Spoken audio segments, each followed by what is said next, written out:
Thank you very much for keeping us company. This is Channel One News Hour. We are heading straight into the interview segment, Engine Behind the Power. Tonight, I am joined by the chairperson, Energy Dealers Association, and his name is Peter Masharia. Thank you very much for coming to the program. We were talking earlier about you being here, not for the first time, but for the second time. Yes. The only difference is that the last time you were here was a very long time ago, and you were not here for an interview. How many years ago was it? It was more than 30 years. That was 1978. Wow. But welcome back. Thank you. Yes. We have a lot to talk about in terms of energy in the country. We know that the consumption of petroleum, the consumption of electricity is on the up, but a lot still needs to be done. Those details will be coming. But who is Peter Masharia? Where did you grow up? I grew up in Turkana district. That's where I went most of my school. I went to primary in a place called Lorgum and went to secondary in Lordu High School. Mm-hmm. Then went to Kajiado High School. All right. But I'm from Kitale. And university? No, I just did A-levels. I didn't go to university. I started business. Okay. Yes. And then you found yourself in business, or you were influenced into business? Yeah, my father was a businessman. What kind of business? He was a distributor of beer for Kenya breweries in those years. Did you do it briefly, or you ventured into something else? No, I did it for quite some time before I changed to the different business. I did go to Sudan to take relief there for a few years. That's from 99 to about 2013. And when did you join the energy business? I started selling LPG in 2011. Yeah. And how has it been so far? It's been good, and then the volumes were small. What we started with, I could do probably about 80 tons per month, but now the volume has increased to about 300 tons a month. This is in wholesale or retail? What are we talking about? No. This is just wholesale. I have a plant where we fill into bottles. All right. Into cylinders. And when did you ascend to the apex of the Energy Dealers Association? This was in 2015. We had an issue then with the regulator, and we were small players, I think about 9 of us, and we decided that for the regulator to listen to us, the only way is to form an association. By then, when we started that association, we were only about 9 people in it. All right. Yeah. And talking of the regulator, there are new regulations that have been, brought into the industry by the Energy and Petroleum Regulatory Authority. We saw that some of your colleagues were threatening to abandon the business or suspend the business unless they were given ample time and there were consultations between players in the industry. And they made a U-turn after that. But there has been the need by the government to bring in some stringent measures to ensure that this business does not go to the dogs. What is your take on the latest regulations by the authority? I did take part in crafting that regulation. We were given, I think, about 4 slots, members of EDA. The multinational companies also sat in the same, and the regulator. And we participated in it and agreed that we had to change the way things were being done and formalize things, because the main thing that had brought a problem with the way it was being done, we had a pool where we were exchanging cylinders, but we developed a very big debt of about $1 billion shillings, and the companies were feeling now they cannot continue with that trend. And then there has been an issue of illegal cross-filling and all that. So the government decided to come in with new rules, so to at least make sure that the industry is managed well. And as an association, what are you doing to beef up what is already there, provided by the government, to ensure that this business is as clean as possible? Because we have seen over the last few years that people who have come into the business, they don't obey the rules, and when you buy gas cylinders or you refill your gas somewhere, it does not last as long as it's supposed to. Actually, what we have tried to enlighten people, it's a requirement when you're buying LPG, it's weighed in kgs. So you're supposed to have a scale so that you can be able to ascertain that the correct weight of what you're buying is what is sold to you. But I think that has been a problem.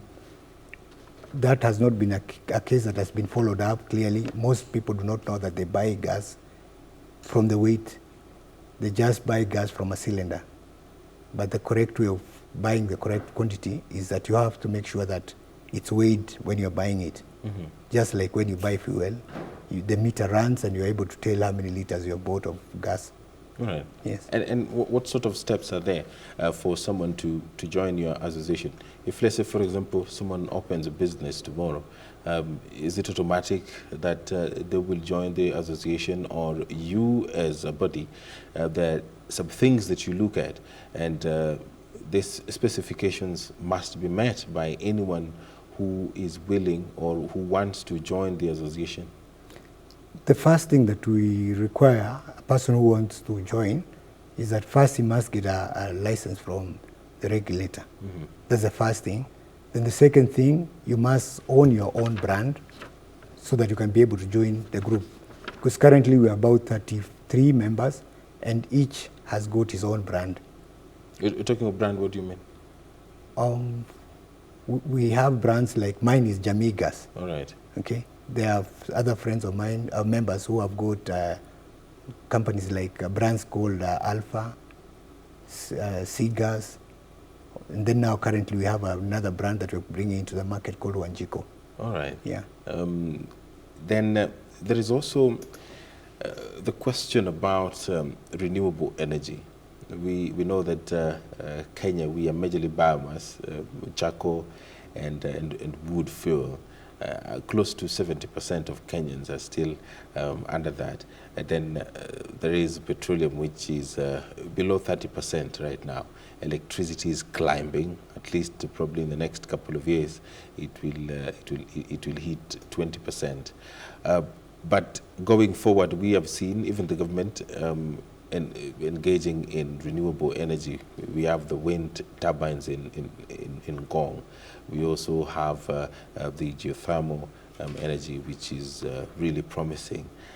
As dealers, it will be obvious that you are also thinking ahead, that where next can we invest?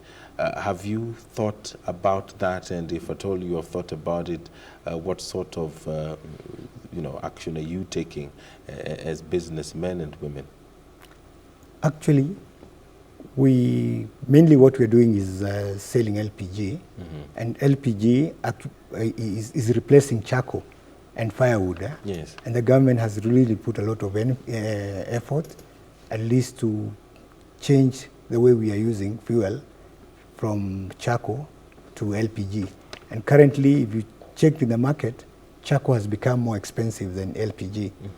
So what we are doing is trying to spread out, because most of our members are not only in Nairobi, but we are scattered all over the country.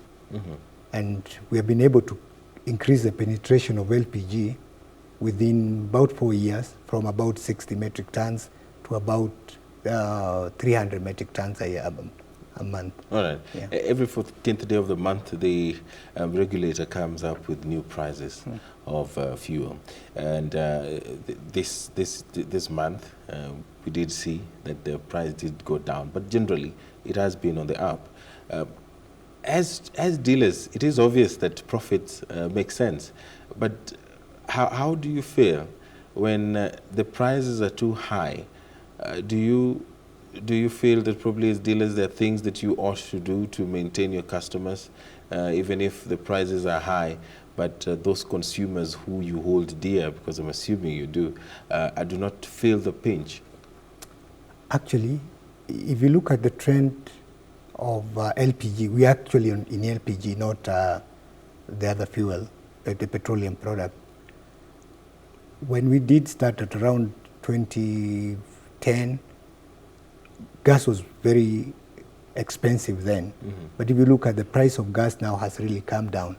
And gas is not regulated currently by the government. It's only fuel, diesel, and kerosene and petrol that is regulated. But we try to make sure that the price of LPG is affordable. All right. Yeah. And back to you, probably in the next couple of years, what are you going to be investing in? Is it still LPG, or you're going to be looking at other areas within the energy sector that probably there is more money? No, I think I'll still be in LPG. The only thing I'll have to do is expand my business. Because currently I'm concentrated in Nairobi. I would want to start up a plant probably in Kitale, where I come from, and maybe even go all the way to Lodwar, where I went to school to. All right. So that I can make it available.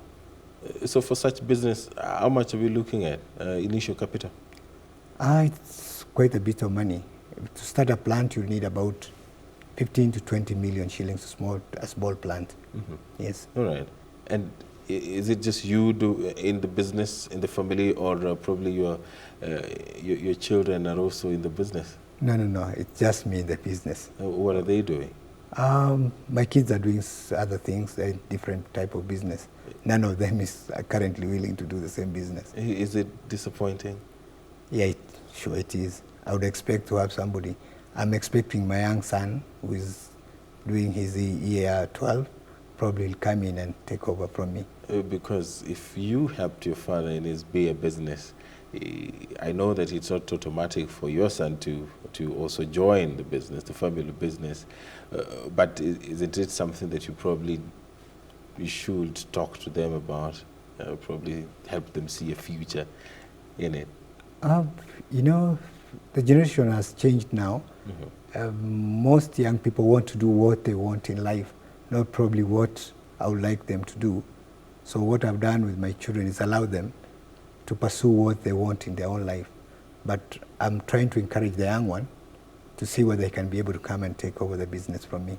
All right. Yes. Sometimes there is a shortage of fuel in the country. It ranges from gas to petrol to kerosene. And some have claimed that it is artificial, that dealers like you hoard the product, probably to bargain with the government to increase the price. Is this true? I don't think that it's not true. Because currently what we're doing, we buy most of our supply of gas from Mombasa. There's one company, there's a major company that imports quite a lot of gas. And we're also sourcing gas from Tanzania.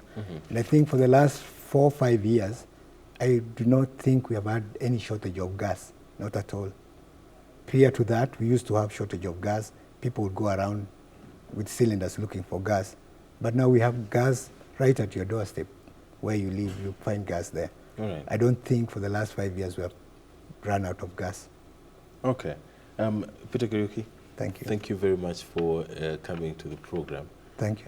And of course, we know that as Kenya moves towards renewable energy, commodities like gas will always be in use, and there's always that thing about the environment where we need to conserve the environment. Sure. And there has been suggestions that if we can move from fossil to renewable energy, then Kenya is going to be safer. But we do thank you very much, and you are welcome to the program again. Thank you very much. All right, that does it for us for Engine Behind the Power. We are taking a short break, but don't go too far because business news is coming up next.